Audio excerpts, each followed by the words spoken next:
Bonjour à tous, bienvenue sur la chaîne de Ta Nature Intérieure. Ta Nature Intérieure, c'est à peu près le thème qu'on va prendre aujourd'hui.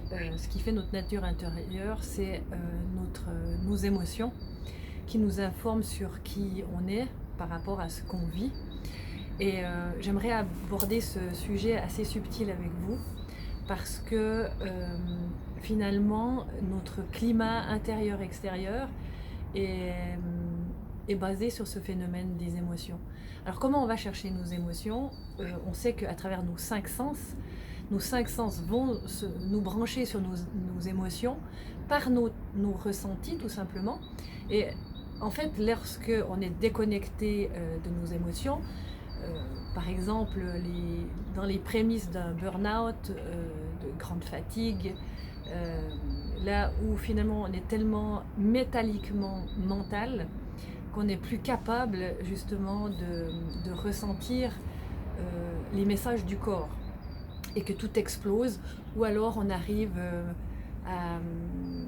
entre 40 et 50 ans et tout est remis en question, c'est la crise, tout simplement la crise, parce que quelque part on n'a pas écouté qui on était, on est resté bloqué au niveau du corps et de nos sens, certainement par des croyances et des conditionnements qui bloquent aussi les informations réelles qui nous permettraient justement de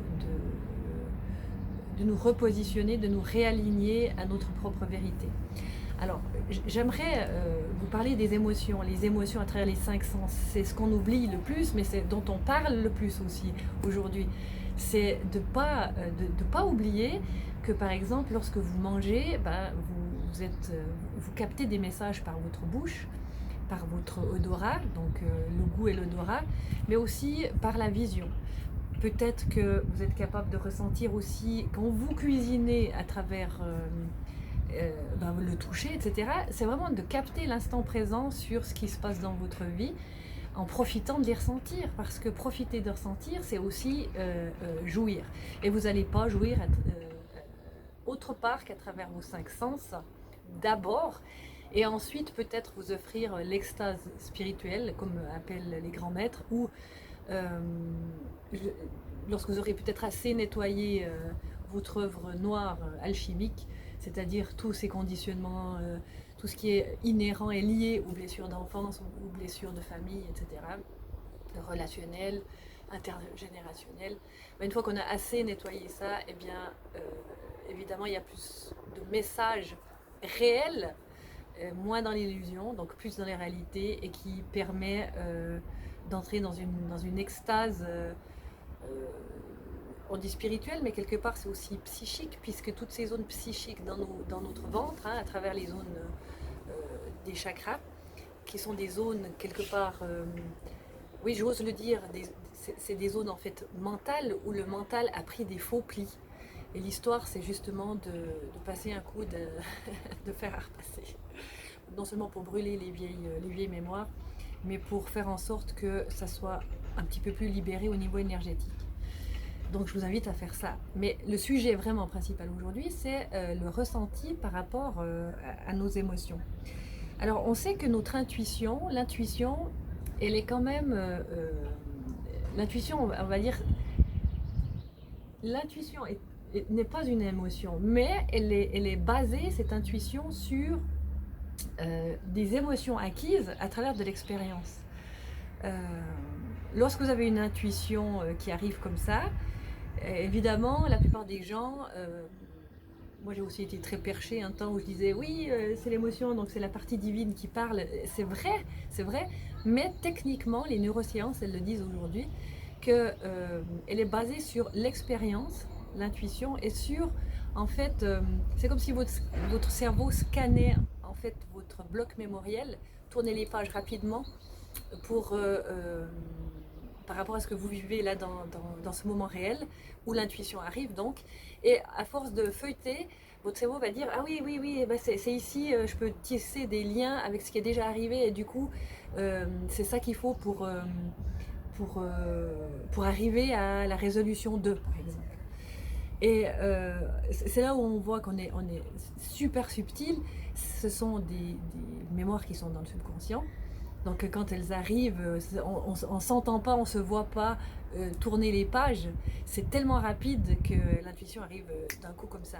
Mais à savoir que c'est quand même basé sur de la mémoire, qui est évidemment très utile. Alors après, c'est de ne pas confondre l'intuition avec le délire ou l'illusion. Alors c'est vrai que c'est pas toujours facile à décoder, mais je vous dirais que la partie positive, c'est en fait de suivre quand même son intuition, même si on a un doute entre l'intuition et le délire ou l'illusion, parce que de toute façon, l'intuition amène, grâce aux émotions générées, à de l'intelligence émotionnelle. Et que de toute façon, même si vous alliez vous tromper, vous allez engrammer en fait de l'expérience par rapport à la situation et pouvoir, je sais pas, réajuster, réorienter, redéfinir ce que vous souhaitez faire. Et l'intuition, qu'est-ce qu'elle amène? Elle amène le courage. Et ça, c'est quand même important de le savoir. Parce que rappelez-vous, quand intuitivement vous êtes appelé pour quelque chose, eh ben, vous allez mettre de l'énergie pour aller dans cette voie. Et mettre de l'énergie, c'est aussi contacter ses plus et ses moins, ses doutes, hein, sa joie d'être interactif avec le monde, tout simplement. Ça, c'est les plus, et les moins, ça sera par exemple les doutes, le saboteur, l'imposteur, toutes ces énergies négatives qui nous tirent en bas et qui, justement, empêchent cette balance de venir vraiment vers le centre pour que en fait, tout le message intuitif puisse être pris à 100%. Ça, c'est quelque chose qui existe, hein, ce plus, ces plus et ces moins. Maintenant, la forme de courage que ça demande de suivre cette intuition, bah, c'est justement de contrer l'imposteur, le doute et le saboteur. Euh, mais c'est quand même un contact avec son soi profond, je dirais même son âme profonde, d'aller toucher ces aspects que quand on est dans un calme plat de notre vie, on touche moins ces aspects-là. Et on en a quand même régulièrement des intuitions et des moments forts où émotionnellement, boum, il y a quelque chose qui monte. Je vous parlais d'extase tout à l'heure. Bah oui, à un moment donné, c'est comme s'il y a une poussée, comme une poussée de printemps qui permet justement le changement, l'évolution dans la vie. Parce qu'on sait que tout bouge aujourd'hui. Je vais plutôt dire, on sait aujourd'hui que tout bouge et que la vie, elle est faite pour circuler, pour évoluer. Et de contrer ça, c'est dommage et je dirais même que c'est contre-vital. Euh, Maintenant, l'émotion, les émotions générées, et ben vraiment la base, c'est le ressenti. Ces ressentis, moi je vous invite à faire un travail dessus.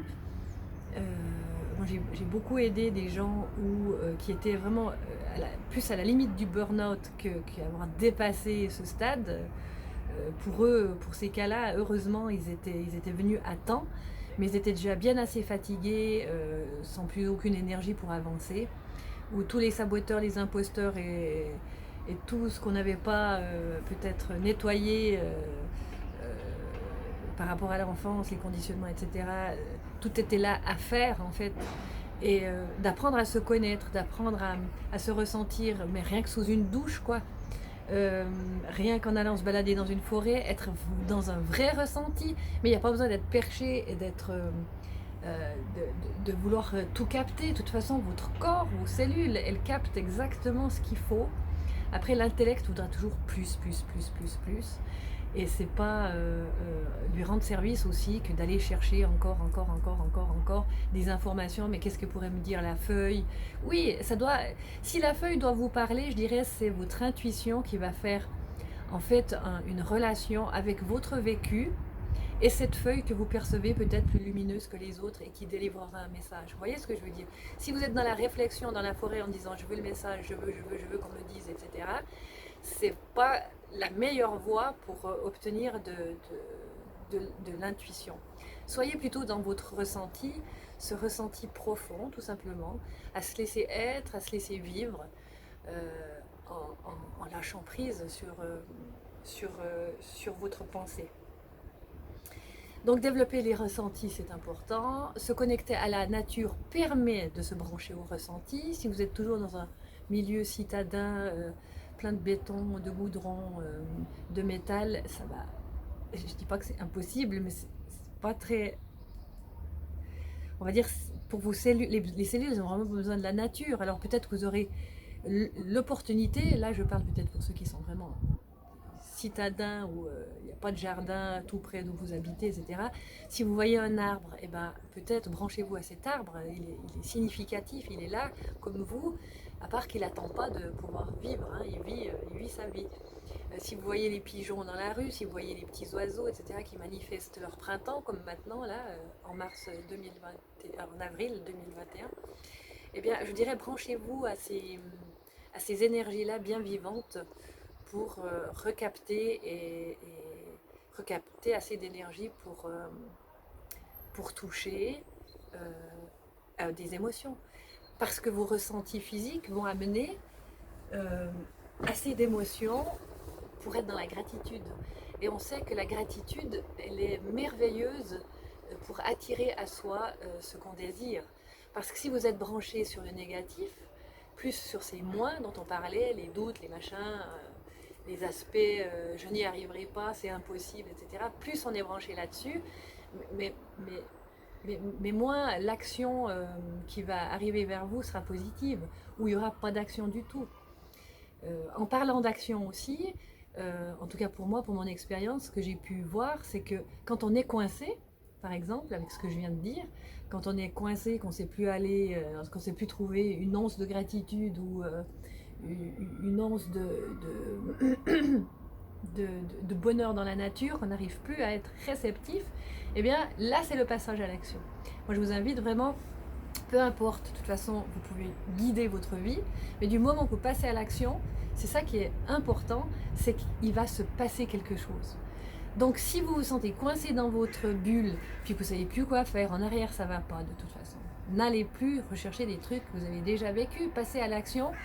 Je vous donne un exemple, je sais pas moi, soit vous avez plus de travail et puis on vous offre un travail mais c'est pas du tout ce que je veux, parce que je veux ça, mais ce je veux ça ne se fabrique pas, et bien à un moment donné il faudra bien vous décider soit à développer ce que la nature me donne pas en retour, c'est-à-dire j'aimerais développer un truc mais ça se fait pas, ou alors s'il y a une proposition à gauche ou à droite, ben, prenez-la, puis après initiez vraiment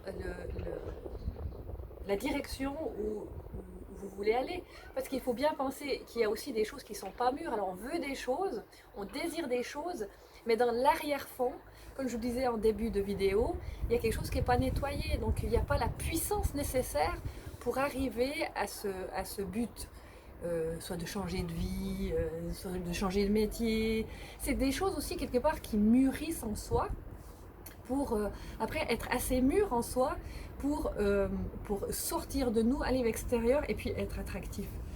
Donc soit vous faites un exercice de maturation intérieure pour aller vers vos désirs, ou alors vous entrez de toute façon dans une action, même si c'est pas réellement exactement celle que vous voulez, mais ça va vous emmener plus loin, et puis là il y aura de nouveau, si vous voulez, comme un coureur qui est tombé, puis qui s'est blessé peut-être son genou, et puis qui a des doutes de se remettre debout pour finir sa course, et ben c'est clair que celui qui se remet debout sans trop, en se disant oui ok j'ai une petite blessure mais ça m'empêche pas de marcher quand même, hein, d'accord? Donc tombez pas non plus dans l'exagération comme quoi il y a plus de moyens. Vous avez des ressources, et ce coureur dont je parle a des ressources. Ok, il saignote un peu peut-être à son genou, mais son genou il fonctionne encore, il peut se mobiliser, il peut continuer à fonctionner. Alors ça c'était la petite histoire sur les émotions, et moi j'aimerais vous dire que réguler ces émotions c'est très important. On le fait par la respiration de pleine conscience, on le fait par la méditation. C'est quand même important de savoir comment ça circule dans votre corps. Si vous êtes comme un robot métallique, c'est clair que vous allez pendant très longtemps pas contacter ces émotions parce que vous en avez de toute façon. Mais comme elles ne sont pas captées, pas maîtrisées, il va arriver un moment où vous serez blindé de ces émotions et votre corps il ne saura plus quoi en faire et ça va exploser. Et ça c'est garanti. Alors je ne dis pas ça pour que pour vous faire peur, je dis juste que là où vous en êtes en même temps, en ce moment, là où vous en êtes en ce moment, il est possible de réguler vos émotions, alors par la méditation, par la respiration, je dirais les deux c'est de la méditation de toute façon, mais faites-le correctement, octroyez-vous 2 ou 3 minutes au départ pour le faire, pour apprendre à vous connaître et puis à générer une régulation qui vous permet de, plutôt que d'être dans des vagues comme ça à vous faire mal, et bien que ça devienne, n'est-ce pas, la vie, un long fleuve, je dirais tranquille, non, parce que la vie elle va de toute façon vous mettre devant des choses que vous devrez gérer, mais vous aurez la gestion, vous saurez gérer les choses avec ces émotions régulées. Voilà, sachez que je suis thérapeute et je m'occupe beaucoup d'aider les gens à réguler leurs émotions, à réguler le stress, parce que c'est d'abord vécu par un stress de l'anxiété, et pouvoir vivre ces émotions aussi en allant chercher ces petits enfants intérieurs blessés, remettre de l'ordre un petit moment, remettre à niveau, parce que ça fait un petit moment qu'on nage et puis qu'on aimerait bien pouvoir reprendre tous les atouts et tous les aspects positifs, toutes les ressources qu'on a dans notre vie. Sachez que tout est possible. Si vous en sentez coincé, il y a de toute façon une manœuvre de faire par l'action, par la méditation, par la respiration, et puis peut-être de voir soit un coach, je suis thérapeute, coach holistique, avec une expérience dans l'accompagnement de ces problématiques. Et sachez qu'on va toujours chercher la solution, parce qu'à force de parler des problèmes, finalement, on engendre encore plus d'énergie dans les problèmes. Donc, le petit conseil que je pourrais vous dire à la fin de cette vidéo, c'est aller vers la solution. Et si vous ne trouvez pas la solution dans votre maître intérieur, dans votre expert intérieur, essayez, peut-être ça c'est un petit truc que je fais régulièrement et qui fonctionne bien, essayez de vous imaginer que vous alliez chez un expert et imaginez-vous, vous l'expert, qui vous donne des bons conseils sur votre propre évolution à faire. Que me dirais si j'étais expert, qu'est-ce que je me dirais? Si j'étais expert de ça, qu'est-ce que je me dirais? Vous verrez que vous aurez des réponses. Voilà. Et s'il n'y a pas de réponse, ben, il existe tanatureintérieure.ch. Vous pouvez visiter mon site internet et me contacter sans problème. Je peux être avec vous en présentiel, bien sûr, par voie, soit en Skype, en WhatsApp, en caméra, peu importe le réseau, mais je peux être présente pour vous très rapidement. Et bientôt, il y aura une formation sur ma bio, que je mettrai bientôt, qui pourra venir vous aider très rapidement, en 5 étapes, pour vraiment retrouver un alignement, pour que vous puissiez reprendre un nouveau départ. Voilà, je vous laisse avec cela, c'est déjà 18 minutes, c'est bien assez. En tout cas, merci de l'écoute. Je vous laisse cliquer sur la petite... voilà, gling là, et puis vous abonner et éventuellement vous pouvez partager cette vidéo pour quelqu'un qui en aurait peut-être besoin. Merci, je vous embrasse. Ciao. Mettez-moi des commentaires aussi. Bye bye.